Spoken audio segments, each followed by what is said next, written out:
ಇವಾಗ ಕಾಯಿ ಚಿತ್ರಾನ್ನ ಮಾಡ್ಕೊಳ್ಳಿಕ್ಕೆ ಅರ್ಧ ಪೀಸಷ್ಟು ತೆಂಗಿನಕಾಯಿ ಮತ್ತು 3 ಹಸಿಮೆಣ್ಸಿಕಾಯಿನ ರುಬ್ಬಿಟ್ಟು ತೊಗೊಂಡಿದ್ದೀನಿ.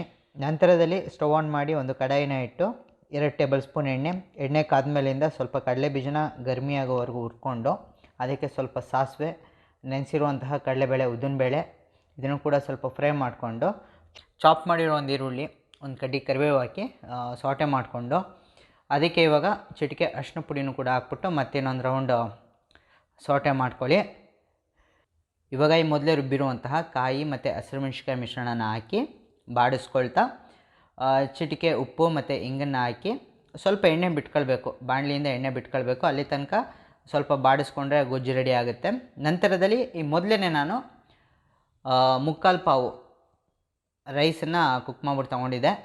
ಅದಕ್ಕೆ ಇವಾಗ ತಾನೇ ಮಾಡಿರುವಂತಹ ಚಿತ್ರಾನ್ನದ ಗೊಜ್ಜು, ಸ್ವಲ್ಪ ಚಾಪ್ ಮಾಡಿರುವಂಥ ಕೊತ್ತಂಬರಿ ಸೊಪ್ಪನ್ನು ಉದುರಿಸಿ ಹುಳಿಗೆ ಅನುಸಾರ ನಿಂಬೆಹಣ್ಣನ್ನು ಹಿಂಡ್ಕೊಂಡು ಸ್ವಲ್ಪ ಉಪ್ಪನ್ನು ಕೂಡ ಸೇರಿಸ್ಕೊಳ್ತಾ ಇದ್ದೀನಿ. ರೈಸ್ ಬೇಯಿಸ್ಬೇಕಾದ್ರೂ ಕೂಡ ಉಪ್ಪು ಹಾಕಿರೋದ್ರಿಂದ ರುಚಿಗೆ ಅನುಸಾರ ಉಪ್ಪನ್ನು ಹಾಕಿದ್ದೀನಿ.